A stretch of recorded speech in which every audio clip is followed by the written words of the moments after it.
හැමෝටම ජය වේවා, හැමෝටම සුබ වේවා. කවිය මම පොඩි අර්ථකථනයක් හදලා තියෙනවා මේකට. ඒ තමයි කලාවකේ විමසන යථාර්ථය.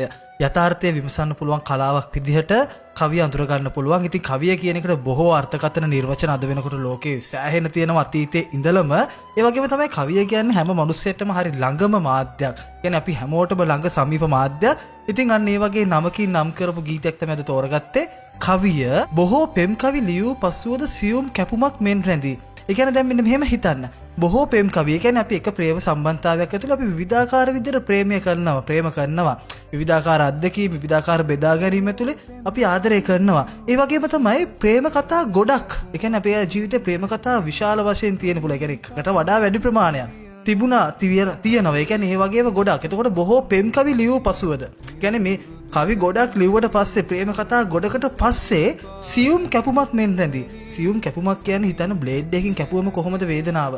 ඒක හරි සියුම් තමයි කැපිල්ල. හැබැයි වේදනාව හරි දරුණුයි. අන්න ඒ වගේ වේදනාවක් තියාගෙන දීගෙන නොලී කවියක් තිබිය නොහැකිද හදේ යම් රිදුමක් දිදී.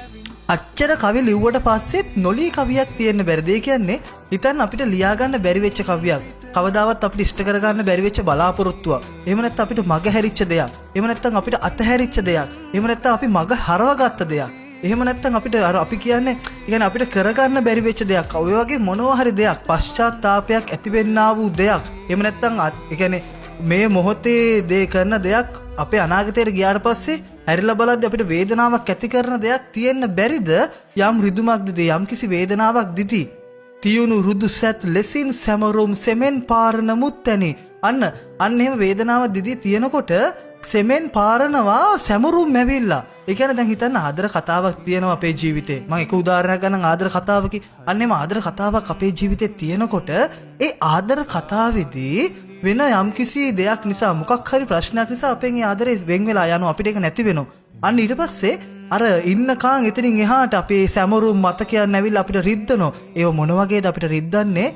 තියුණු රුදු සැත්. ඒ කියන්නේ රුදු සැත්කමක් කරනකොට එන වේදනාවක් වගේ. ඒක රුදුයි සැත්කමක් රුදු විදිහට කරනකොට නිකන් හිතන අමුවෙන් කපනකොට තියෙන වේදනාව.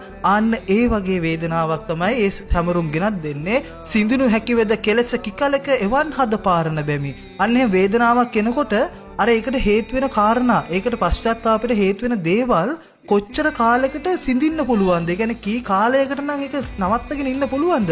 ඇත්තටම මෙහෙම වේදනාවක් නවත්ත ගන්න බෑ. ඒක මැරෙනකම් අපිත් එක්ක තියෙනවා. ඒක කවදාවත් ඒ වගේ පශ්චාත්තාපයක්, ඒ කියන්නේ අතීතය වෙනස් කරන්න බෑ. වචන ඇතුල්ලවාවත් වෙනස් කරන්න බෑ වගේ තමයි. ඒ වගේ අතීතයක් වෙනස් කරන්න බෑ. ඒක නිසා කියනවා ඉතින් එබෙවින් නවතිමි හදින් පිටමන් නොකරමි. අන්න ඒක නිසාම හදවතින් පිටමන් නොකර මම නවතිනවා කියලා මේක ඇවිල්ලා එක්තරා විදිහක ස්වයං විවේචනයක්, එහෙම නැත්නම් හෘද සාක්ෂියක කතා කිරීමක්, ආමන්ත්‍රණයක් විදිහට මම දකිනවා. නිතින් ගිනිගත් හදින් දැවෙමින් දරා ඉමිහිරි වේදනාවල් නිතින්ම ගිනිගෙන හදවත දැවෙනවා. හදවතේ දැවෙමින් තියෙනවා දරා ඉමිහිරි වේදනාවන්. ඒ කියන්නේ හිතන වේදනාවක් හරිම අමිහිරි. නමුත් ප්‍රේමය ඇතුළේදී අපි වේදනාවන් දරාගෙන ඉන්නවා. අපි අනේකවත් දේවල් දරාගෙන ඉඳලා තියෙනව නේද? අපේ ආදර කතා ඇතුළේදී අපේ තියෙන ආදරය නිසාම අපි යාට ආදරේ. ඒක නිසා යාගේ පුංචි අඩුපාඩු, පුංචි වැරදි අපි ගණන් ගන්නෑ. ඒව කෙයා කරන්නේ නැහැ. හැබැයි පස්සේ කාලෙක අන්න ඒ වගේ පොඩි දේවල්ම ලොකු වෙලා තමයි අපිට ආදරේ නැති වෙන්නේ. ඒ කියන්නේ අපේ ආදරේ නිසා අපි දරා ගන්න දේවල්ම තමයි දවසක අපේ හෙනේට හිටින් අපේ වේදනාවට හේතු සාධක වෙන්නේ. ඉතින් ඊට පස්සේ කියනවා පෙමින් සගවා තබා ගන්නෙමි නොලීයේ ගීතිකාවන්. අන්න ලියාගන්න බැරි වෙච්ච දේවල්. ඒ කියන්නේ ඒ දේවල් අපිට කියාගන්න බැරි වෙච්ච දේවල්. එහෙම නැත්නම් අපිට අර කියන්නේ මග හරව ගන්න බැරි වෙච්ච දේවල්. ඒ කියන්නේ අපෙන් උන අඩුපාඩුවක් හරි අවුලක් හරි අපිට පෙනිච්ච නැති දෙයක් හරි මොකක් හරි ඒ දේවල් දැන් කරන්න බෑනේ. අතීතේ වෙනස් කරන්න බෑනේ. ඒ දේවල් හදවත ඇතුලේ තඟවල තියාගන්නවා ආදරෙන්ම. අපි අනේකවත් අපේ ආදරය කරලා වෙන් වෙලා ගියාට පස්සේ, අපිව දාලා ගියාට පස්සේ අපි යාට අපි දේවල් තේරුම් ගත්තට පස්සේ, කාලයත් එක්ක පරිණත වුණාට පස්සේ අපි ඒ දේවල් හිත ඇතුලේ තියාගෙන ඉන්නවා. අපි යාට වෛර කරන්නේ නැහැ. අපි යාව හිත ඇතුලේ මතක් කරන්නේ හැමතිස්සම ආදරේ පුරවල සහ ආදරණීය මතකයක් විදිහට. ඉතින් මේ වගේ කතාවක් කියන්න පුළුවන් පරිණත මිනිස්සෙට. මේක ඇත්තටම කවි පොත කියන කවියක්, සෞම්‍ය සඳුරුවල් ලියනගේගේ නුඹ නොයේ නම් කියන කවි පොතේ වෙන්න ඕනේ. ඒ කියන කවියක්. ඉතින් මේක ඇතුලේ තියෙන පරිණත කෙනෙක් අපි තමන්ගේ අතීතයක් දිහා දකින විදිහක්. ඉතින් එහෙම කෙනෙක්ට විතරයි මේක කියන්න පුළුවන්. සදාකාලික තැවුල් පොදියක රැදී හද පෙළුවත් නිති. අන්න අර වගේ පශ්චාත්තාවපයක් ජීවිතේ ඉතුරුනාම එතනින් එහාට ඉතුරු වෙන්නේ අපිට සදාකාලික තැවුලක්. ඒ වගේ තැවුලක් කවදාවත් වෙනස් කරන්න බෑ. නිතින්ම හදවත පෙළනවා.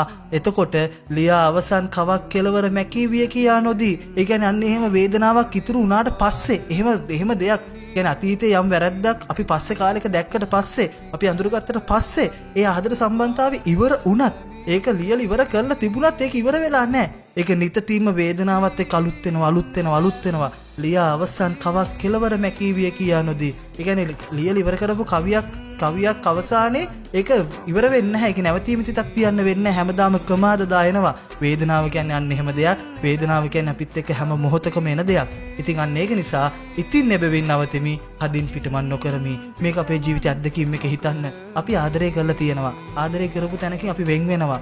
හරි? එහෙම නැත්නම් ආදර සම්බන්ධතා කිහිපයක් තිබිලා තියෙනවා. එක විදියට වෙන් වෙලා තියෙනවා. අපි සමහර වෙලාවට මේ මොහොත විතර තියෙනවා. මේක තමයි හොඳම. මේකට වඩා පස්සේ කාලෙකදී අපිට තේරෙනවා ඒක නෙවෙයි අරකයි හොඳ. එහෙම නැත්නම් අපි සමහර වෙලාවට අපි ආදරේ වෙන් වෙනකොට අපි හිතනවා මෙන්න මේක නිසා තමයි වෙන් වුනේ කියලා. හැබැයි ජීවිතේ කාලයක් ගිහිල්ලා පරිණත වුණාට පස්සේ අපිට තේරෙනවා දෙයියනේ දා වෙලා තියෙන්නේ ඒක නෙවෙයි.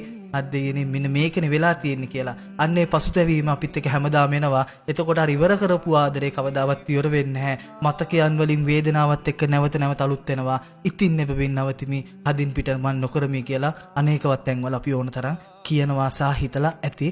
කල්පනා කරලා බලන්න තමන්ගේ අත්දැකීම් එක්ක. ජය වේවා.